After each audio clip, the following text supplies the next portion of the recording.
Au nom du Père et du Fils et du Saint-Esprit, Amen. Grande joie d'être là avec toi en ce samedi 31 août. On arrive à la fin du mois. Et ce samedi, c'est toujours une journée dédiée à la Vierge Marie. Aimons la Vierge Marie. Gardons toujours nos yeux et nos cœurs centrés sur la Vierge Marie, car elle est comme cette étoile que nous guidera, que nous éclairera toujours sur notre chemin, dans cette recherche de Dieu, et qui nous conduira toujours à Jésus. La première lecture d'aujourd'hui, c'est 1 Corinthiens, chapitre 1, partie du verset 26. Aussi bien, frères, considérez votre appel. Il n'y a pas beaucoup de sages selon la chair, pas beaucoup de puissants, pas beaucoup de gens bien nés. Mais ainsi qu'il y a de fous dans le monde, voilà ce que Dieu a choisi, pour confondre les sages. Ce qu'il y a de faibles dans le monde, voilà ce que Dieu a choisi, pour confondre ce qui est fort. Ce qui dans le monde est son essence et ce qu'on en méprise, voilà ce que Dieu a choisi. Ce qui n'est pas, pour réduire à rien ce qui est, afin qu'aucune chair n'aille se glorifier devant Dieu.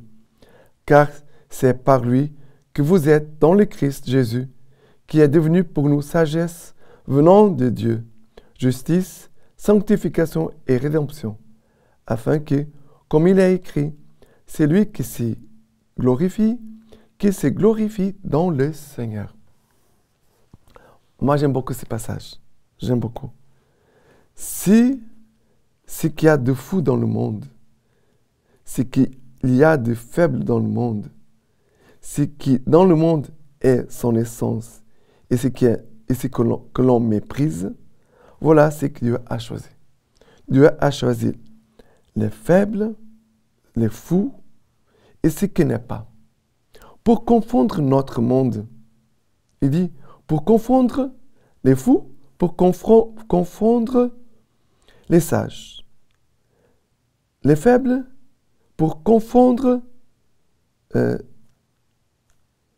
ce qui est fort. Ce qui est son essence et ce que l'on méprise, voilà ce que Dieu a choisi pour réduire à rien ce qui est.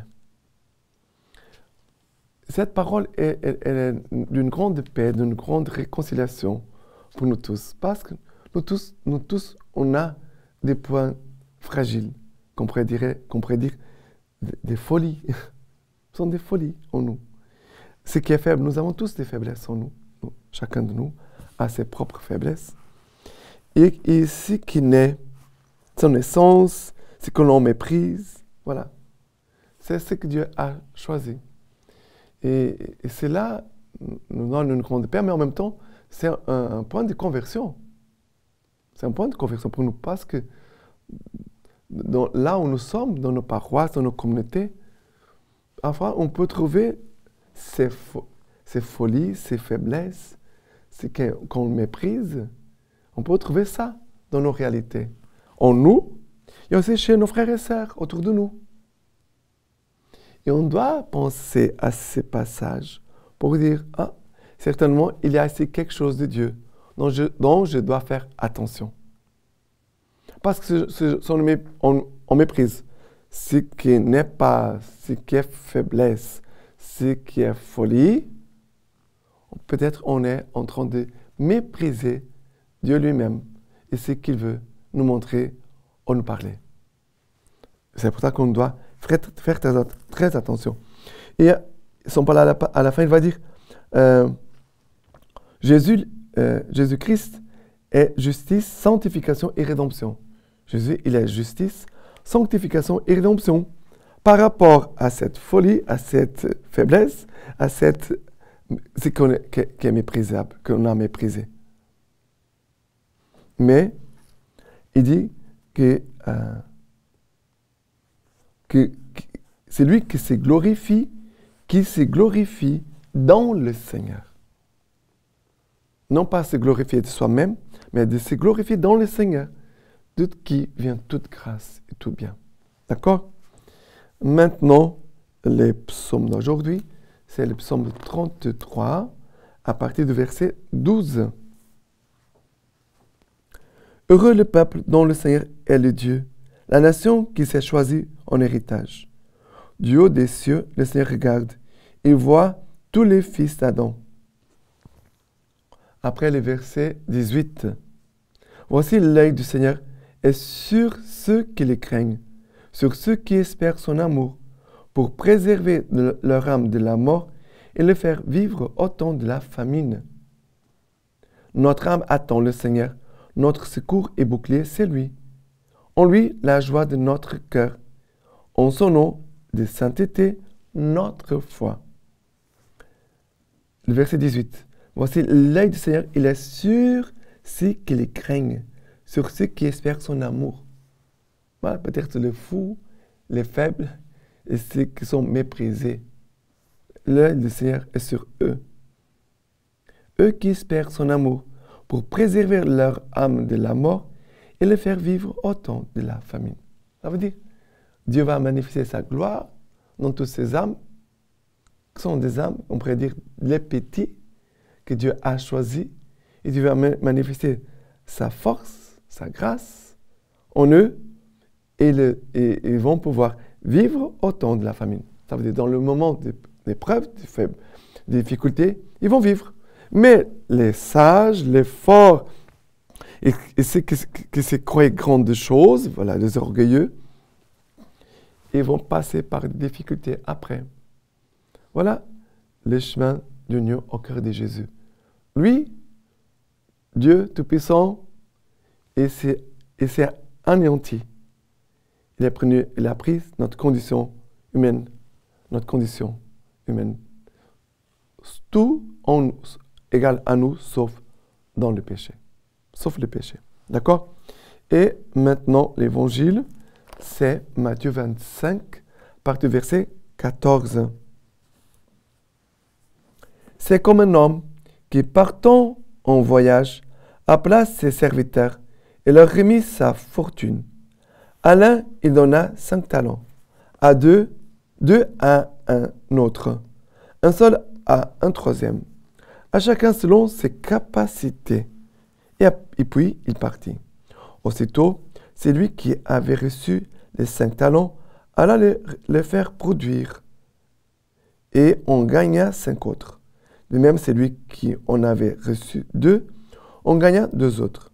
Mais celui qui n'en avait reçu qu'un s'en alla faire un trou en terre et enfuit l'argent de son maître. Après un long temps, le maître de ses serviteurs arrive et il règle compte avec eux. Celui qui avait reçu les 5 talents s'avança et présenta 5 autres talents. Seigneur, dit-il, tu m'as remis 5 talents, voici 5 autres talents que j'ai gagnés. C'est bien, serviteur, bon et fidèle, lui dit son maître.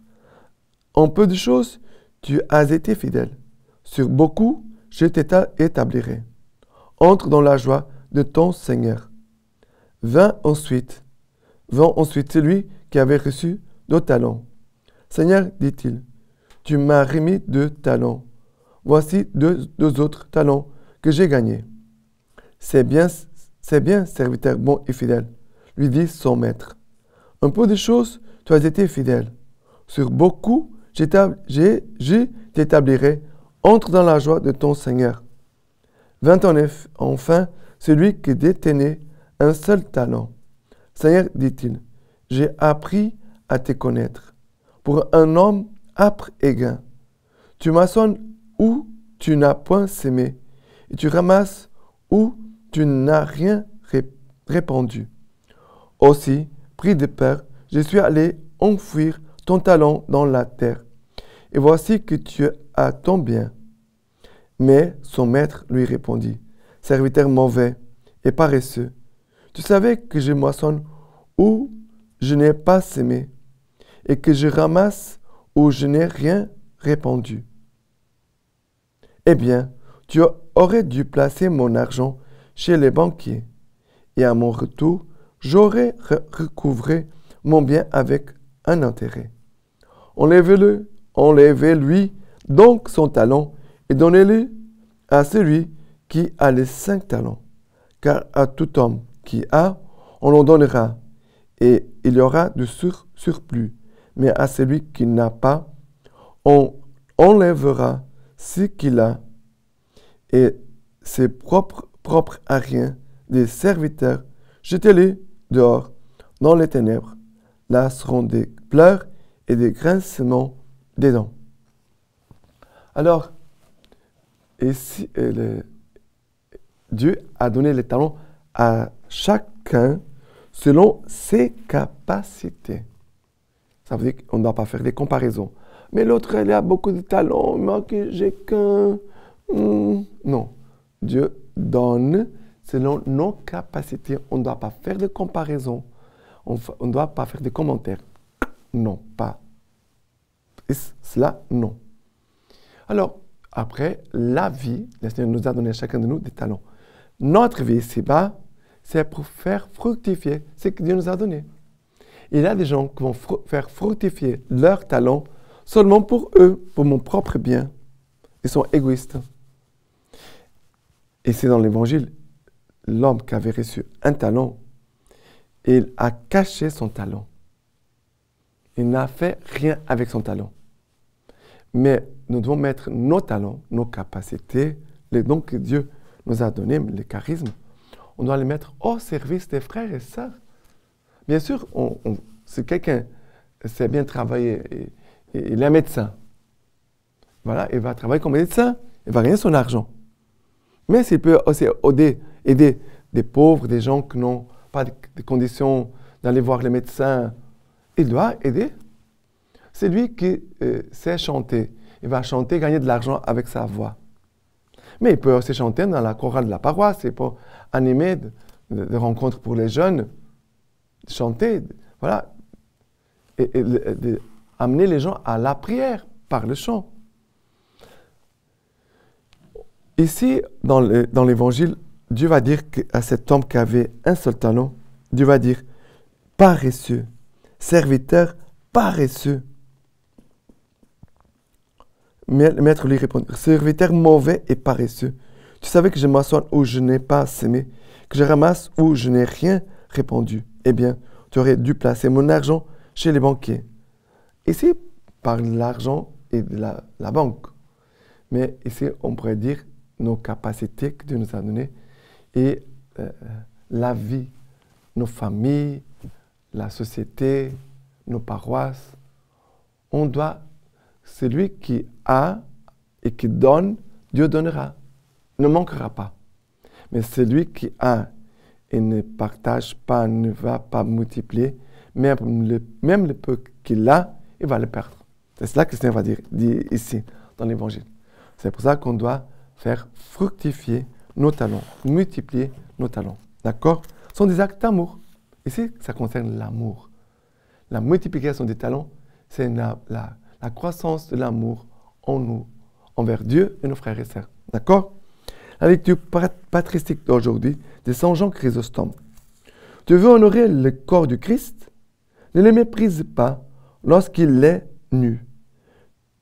Nul l'honore pas ici, dans l'Église, pas des tissus de soie, tandis que tu les laisses dehors souffrir du froid et du manque de vêtements. Car celui qui a dit « Ceci est mon corps » et qui l'a réalisé en le disant, c'est lui qui a dit « Vous m'avez vu avoir faim et vous ne m'avez pas donné à manger. Et aussi, chaque fois que vous ne l'avez pas fait à l'un de ces petits, c'est à moi que vous ne l'avez pas fait. » Ici, le corps du Christ n'a pas besoin de vêtements, mais d'âme pure. Là-bas, il a besoin de beaucoup de sollicitude. Maintenant, je vous laisse la bénédiction par les mains toutes pures de la Vierge Marie. Dieu Tout-Puissant vous bénisse et vous garde, le Père, le Fils et le Saint-Esprit. Amen.